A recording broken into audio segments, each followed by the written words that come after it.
Afternoon. I'm going to show you something that I use quite often when I'm doing paint grade. So I'm making up a vanity, and I'm using solid wood for it. So I've got a lot of cherry that's left over, and in all honesty, I haven't done a cherry job in a long time, and I just want to get rid of the stock I got. Anyways, I took some of the pieces that were kind of the gnarliest ones I could find to make my drawers. And the thing is, I want a nice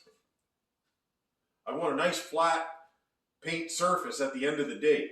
But the thing's got knot hole, big chunk out of the side here, a little split there, and cat's paws right here, and a bit of a knot there, and just all over. There's a whole bunch of little defects all over the place. So what I like to use is bondo, body filler, whatever you call it. But it just comes in a can, and I just buy the quart because having a gallon sitting around here, I'll probably go through this in maybe in a year.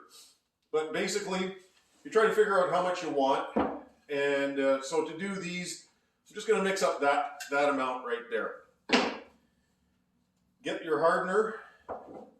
Now, if you're into body work and so on like that, you probably know this a little better than I, but that's probably about the proportion I want. I generally kind of go by color more than anything else. But at the end of the day, if you put too much in, it's going to go off really quickly. You don't put enough on there. It takes a longer time to dry. Anyways, just mix it up, and there we go. That's kind of the color I want. You can see here I mixed some other stuff up and it was a little bit redder, but at the end of the day, that's still pretty hard. One of the biggest things I find is when you do this, don't expect to work on it in 20 minutes. What I do is I'll put stuff like this on, and I'll let it dry, pretty well all day. I just leave it alone. And all I'm doing is I'm pushing it into the hole first, and then I make a little lump on top. Like that. And the reason I make a bit of a lump on top is this way, as it shrinks down a little bit, then I don't have to put a second coat on any of that.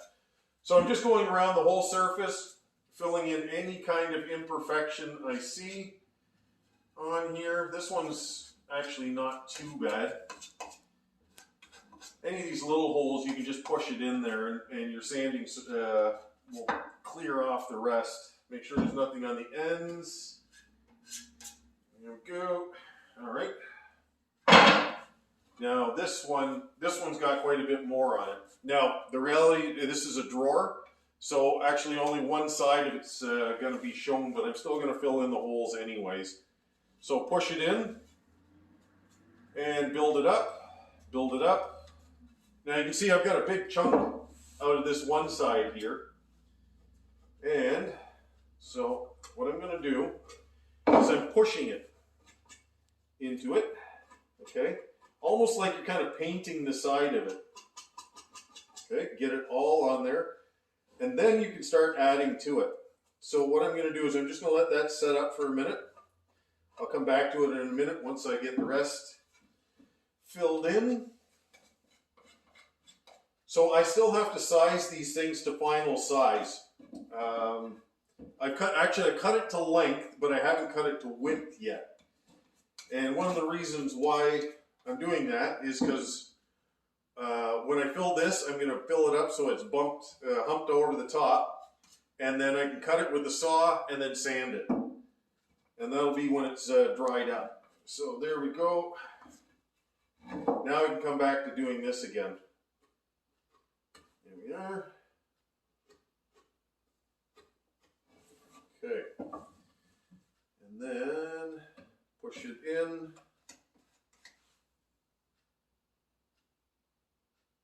Pump it up. There we go. Add a little bit more here.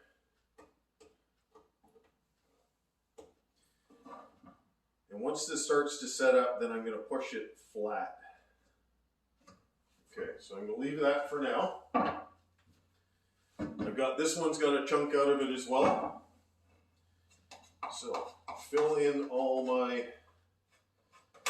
periphery. There we go.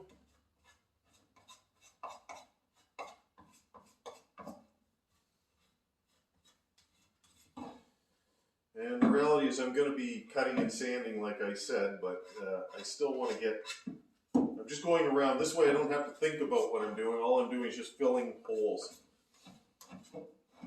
I'm not being kind of indiscriminate or whatever. Just fill them all, and then I don't have to think about which ones I have to fill and don't have to fill.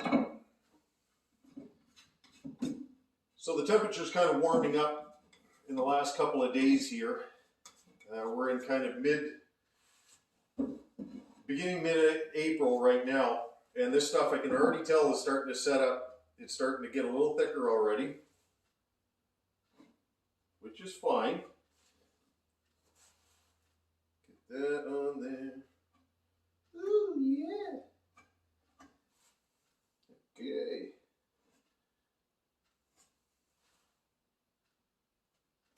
There we go. Like artwork. Okay, so that is done. Now I can go back to this one here, which is that fairly big, big chunk, and I'm going to add more. There we go. Check it this way.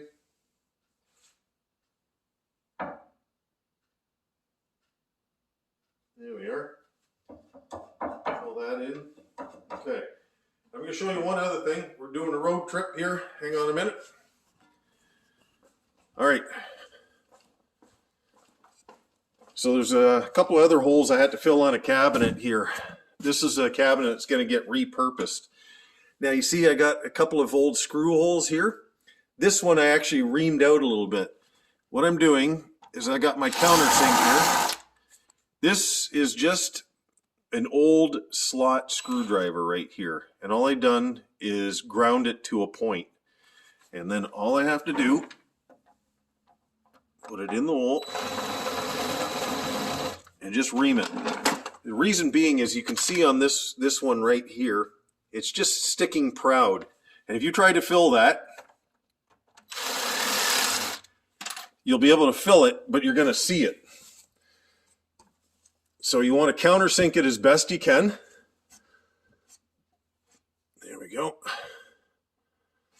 So same thing, hump it up. It's already starting to set. I can feel it. It looks kind of grainy already. But that's all right. Okay, add a little bit extra.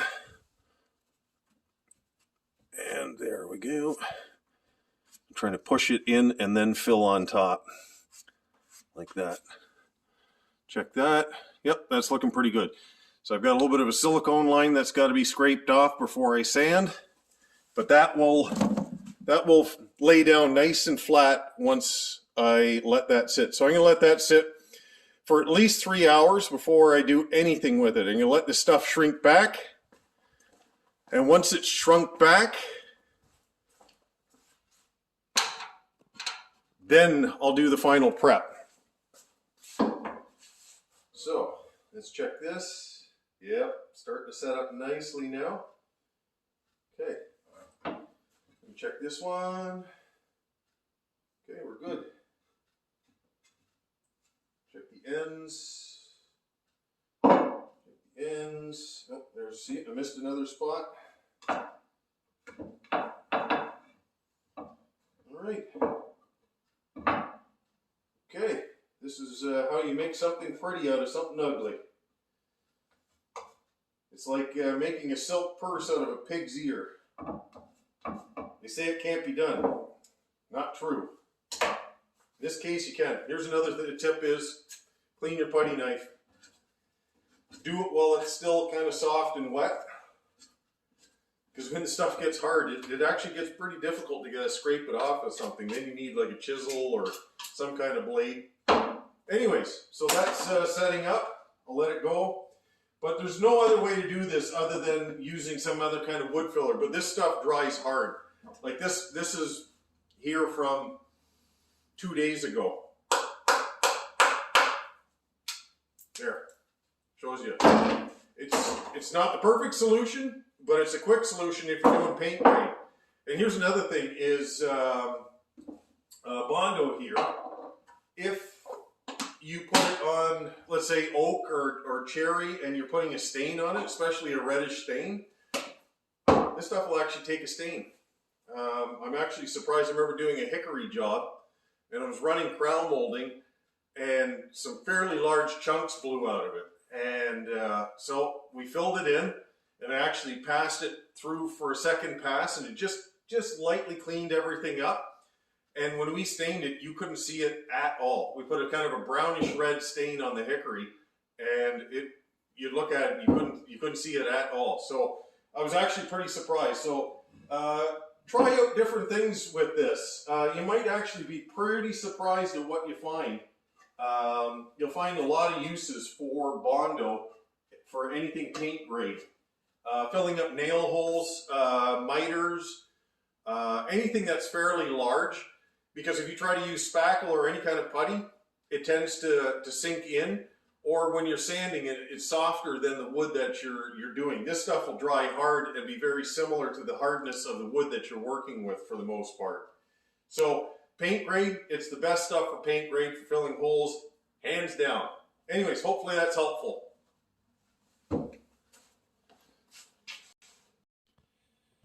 All right, so here are the drawer fronts that I puttied up with the automotive filler, the bondo. And you can see right here, that's quite a chunk I had to fill in. Now, I'm doing this mainly as a test just to show you that what you can actually do with automotive filler when it comes to woodworking.